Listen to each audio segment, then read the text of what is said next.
નમસ્કાર દર્શક મિત્રો, ધ લોકસત્તા શોમાં આપનું સ્વાગત છે। ભારતના વડાપ્રધાન નરેન્દ્ર મોદીની 2 દિવસીય જાપાન મુલાકાત ભારત જાપાન સંબંધોમાં એક નવા અધ્યાયની શરૂઆત કરી રહી છે।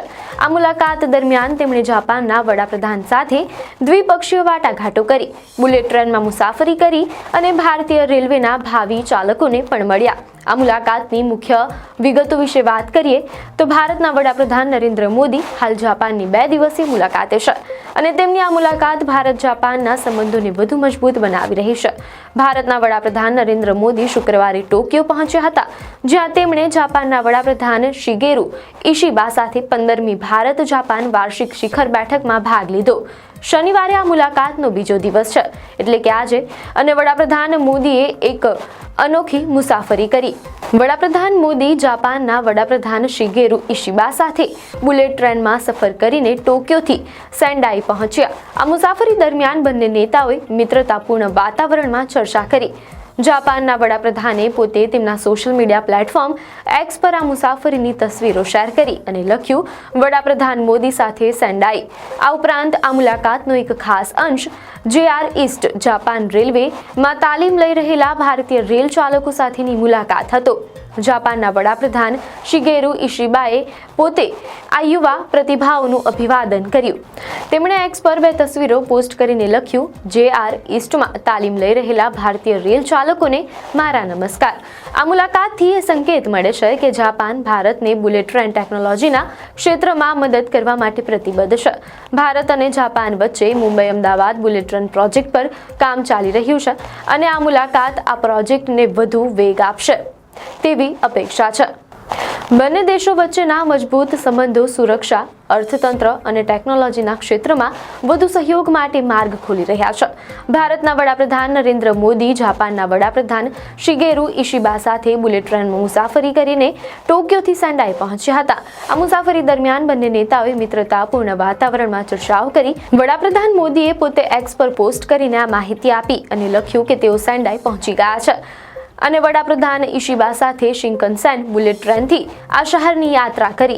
આ મુસાફરી ભારત અને જાપાન વચ્ચે ચાલી રહેલા Mumbai Ahmedabad bullet train project માટે અત્યંત મહત્વપૂર્ણ છે।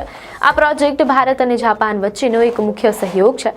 ભારતમાં હાઈ સ્પીડ રેલનું 7000 કિલોમીટરનું નેટવર્ક બનાવવાનું લક્ષ્ય છે, જેનો મોટા ભાગનો હિસ્સો મેક ઇન ઇન્ડિયા પહેલ હેઠળ તૈયાર થશે। સેન્ડાઈ જવા રવાના થતા પહેલા વડાપ્રધાન મોદીએ શનિવારે ટોક્યોમાં જાપાનના 16 પ્રાંતોના ગવર્નર સાથે મુલાકાત કરી। આ મુલાકાતનો મુખ્ય હેતુ ભારત જાપાનની વિશેષ વ્યૂહાત્મક અને વૈશ્વિક ભાગીદારી હેઠળ રાજ્ય પ્રાંત સહયોગને મજબૂત કરવાનો હતો। જાપાનના વિદેશ મંત્રાલયે એક નિવેદનમાં જણાવ્યું કે ભારત જાપાનના મજબૂત સંબંધોને વધુ સુદૃઢ કરતા વડાપ્રધાન નરેન્દ્ર મોદીએ ટોક્યોમાં 16 પ્રાંતોના ગવર્નર સાથે મુલાકાત કરી। આ મુલાકાત દર્શાવે છે કે બંને દેશો માત્ર સરકારના સ્તરે જ નહીં, પરંતુ રાજ્યો અને પ્રાંતોના સ્તરે પણ સહયોગ વધારવા માટે ઉત્સુક છે, જે ભવિષ્યમાં વેપાર, ટેકનોલોજી અને સાંસ્કૃતિક આદાન પ્રદાનને વેગ આપશે। મીડિયા અહેવાલો અનુસાર આ મુલાકાતનો મુખ્ય ઉદ્દેશ્ય ભારત અને જાપાન વચ્ચેના દ્વિપક્ષીય સંબંધોને વધુ મજબૂત બનાવવાનો હતો। વડાપ્રધાને આ દરમિયાન ભારત અને જાપાનના રાજ્યો અને પ્રાંતો વચ્ચે સહયોગની વિપુલ સંભાવનાઓ પર ભાર મૂક્યો। વડાપ્રધાન શ્રી નરેન્દ્ર મોદીએ જાપાનના વિવિધ 16 પ્રિફેક્ચરના ગવર્નરોને મળ્યા હતા।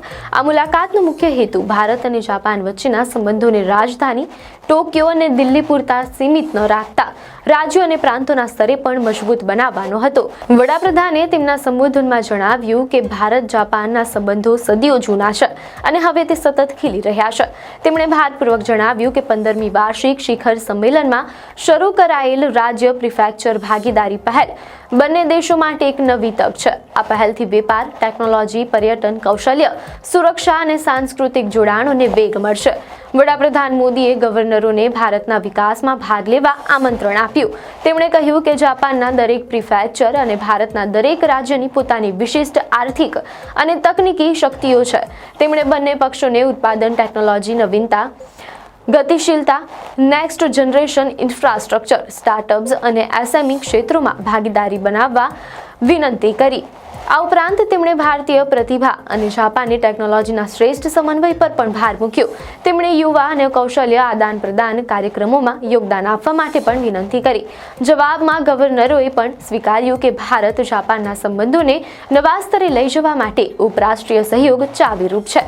આ મુલાકાત બંને દેશો વચ્ચેના સંબંધોની ઊંડાઈ અને ભવિષ્યની વ્યૂહાત્મક ભાગીદારીની મજબૂતાઈ દર્શાવે છે. આ પહેલનો મુખ્ય હેતુ પરસ્પર વિકાસ અને પ્રગતિ માટે એક મજબૂત પ્લેટફોર્મ પૂરું પાડવાનો છે. આ મુલાકાત દર્શાવે છે કે ભારત અને જાપાન વચ્ચેના સંબંધો માત્ર સરકારના સ્તરે જ નહીં, પરંતુ રાજ્યો, પ્રાંતો અને લોકોના સ્તરે પણ મજબૂત બની રહ્યા છે. આ સહયોગ ભવિષ્યમાં ટેકનોલોજી, વેપાર અને સંસ્કૃતિના ક્ષેત્રમાં નવા દ્વાર ખોલશે તેવી અપેક્ષા છે. આપને માહિતી સારી લાગી હોય તો વિડીયોને લાઇક અને શેર કરજો, ચેનલને સબસ્ક્રાઇબ કરજો.